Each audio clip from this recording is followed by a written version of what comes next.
Autoriteti i mbikëqyrjes financiare vlerëson se tregjet e produkteve të sigurimit të detyrueshëm motorik tregojnë një nivel të pranueshëm funksionimi të konkurrencës. Funksioni i konkurrencës për produktet e sigurimit të përgjegjësisë civile duhet kuptuar brenda kontekstit të karakteristikave strukturore dhe detyrimeve rregullatore të këtyre produkteve. Pavarësisht standardizimit të produktit dhe natyrës së detyrueshme, presioni konkurrues midis shoqërive ekziston edhe manifestohet. Megjithatë, vlerësimi përfundimtar mbi çështjet e konkurrencës mbetet në kompetencën e autoritetit të konkurrencës, sipas kuadrit ligjor në fuqi.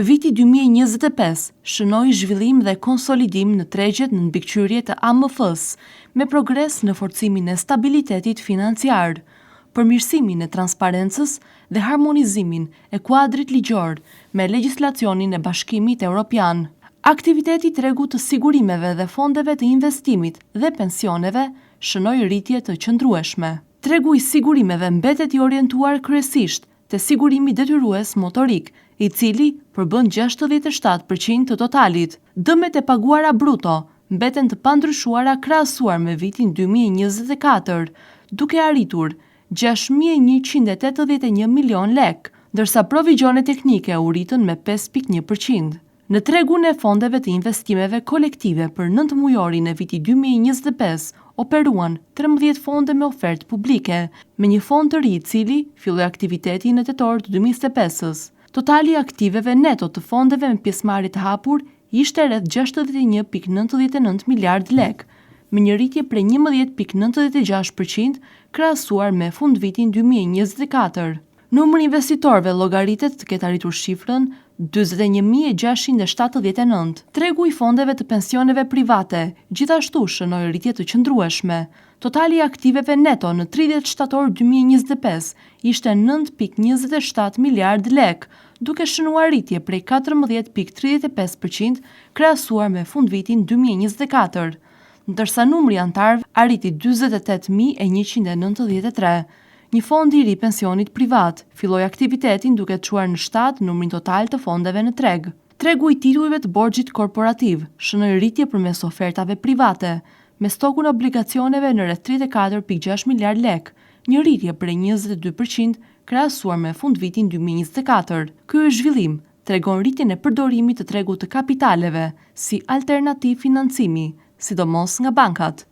Duke filluar nga 1 janari 2026, përfshihet edhe faktori historiku të dëmeve, bonus malus, i cili pritet të ketë efekt pozitiv për shumicën e të siguruarve të cilët nuk kanë shkaktuar dëme në vitin 2025. Digitalizimi është prioriteti strategjik i AMF-s. Sistemet e raportimit financiar dhe regjistrat elektronik, si regjistri shitjeve dhe regjistri dëmeve, kanë rritur transparencën dhe mbrojtjen e konsumatorit. Shërbimet online, aplikacionet dhe platformat fintech për sigurime dhe investime, si dhe përdorimi i inteligjencës artificiale, po lehtësojnë qasjen në informacion dhe ofrojnë çmime dhe mbulime të personalizuara. Gjatë vitit 2026 pritet hyrja në fuqi e 2 akteve të rëndësishme: projekt rregulloria për qëndrueshmërinë operacionale digjitale dhe projekt ligji për tregjet e kriptoaseteve, të cilat do të rregullojnë aktivitetet dhe veprimtaritë financiare digjitale sipas standardeve europiane. Tregjet e sigurimeve detyruese motorike paraqiten në një nivel të pranueshëm konkurrence brenda karakteristikave strukturore të produkteve të rregulluara. Pavarësisht presionit konkurrues, vlerësimi përfundimtar mbi sjelljet antikonkurruese mbetet kompetencë e autoritetit të konkurrencës. AMF mbështet zhvillimin e qëndrueshëm të sistemit të pensioneve, duke ruajtur ekuilibrin midis kolonës publike, kolonës së dytë plotësuese dhe kolonës së tretë private. Fokus kryesor mbetet zgjerimi i kolonës së tretë për të rritur kursimet individuale dhe mbërqendjen sociale në moshën e pensionit. Në përgjithësi, pritshmëria për vitin 2026 është ecuria e qëndrueshme dhe progresive e tregjeve, ndërsa sfidat lidhen me zbatimin efektiv të reformave, forcimin e kapaciteteve të tregut, si dhe integrimin europian.